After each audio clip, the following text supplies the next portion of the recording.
J'ai voulu faire quelque chose qui est différent du premier. Sur le premier album, Remembering Universe, c'était principalement acoustique.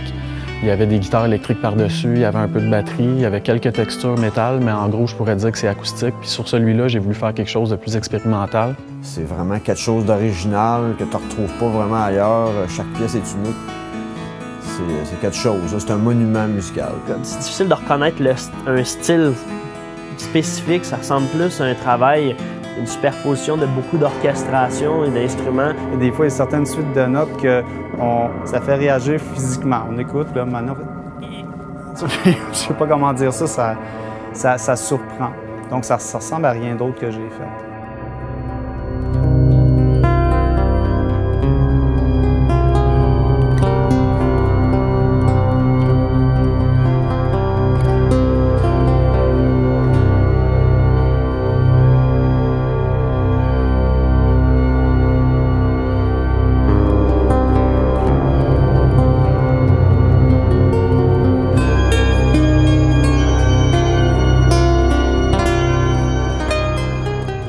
Chaque musicien a apporté quelque chose de vraiment différent puis de bien à l'album parce que c'est ça que je voulais aussi. Je voulais avoir différentes textures. Ce que Mathieu nous avait demandé, il nous avait dit apprenez pas les tunes par cœur, apprenez la forme, mais écrivez pas une partition à proprement dit.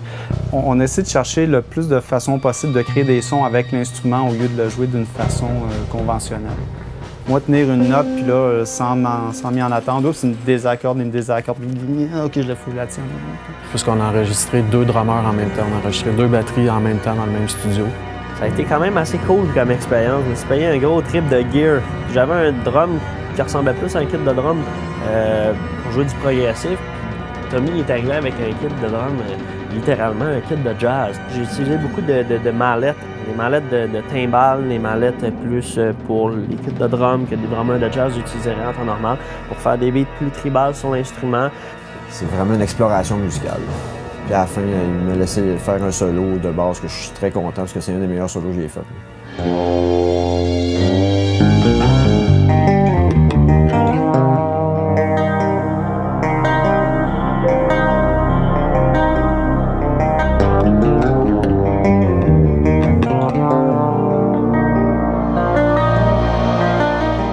Sur l'album aussi, je voulais avoir des instruments qui sont non traditionnels. Je voulais pas seulement avoir des guitares, de la bass et du drum.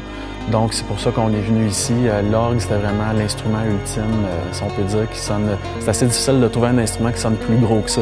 Puis quand on a assisté ici à l'enregistrement, moi j'étais plus bas. On a mis des micros proches de l'orgue, en approche, des micros en close mic. On a mis d'autres micros plus ambiants dans le milieu de l'église.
Donc, on avait commencé avec des croquis plus un être qui méditait. J'ai souvent plein d'images quand j'écoute ça. Donc, je peux facilement voir la créature que j'avais faite sur la pochette. Puis je trouve qu'il y a aussi un côté nostalgique. C'est pour ça le côté vintage qui vient renforcer toute l'idée. Pour celui-là, pour cet album-là, je voulais avoir une touche un peu 70. Donc, c'est ça que Philippe est allé chercher avec ça. Puis, je suis vraiment content du résultat, là. On a essayé plusieurs affaires. On a regardé beaucoup de vieux posters de films pour s'inspirer.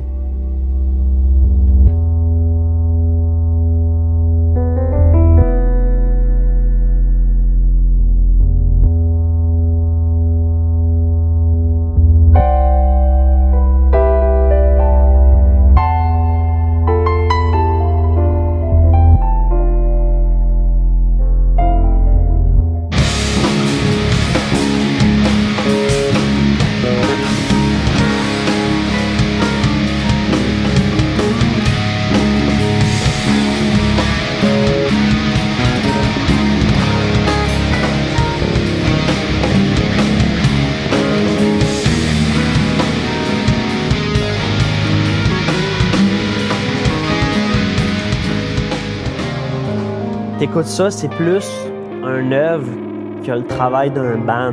C'est ça de la musique expérimentale. Tu sais pas quand tu vas commencer, tu sais pas quand tu vas finir. Je suis sûr que ça va s'écouter dans 100 ans, cette musique-là. Parce que c'est vraiment intemporel.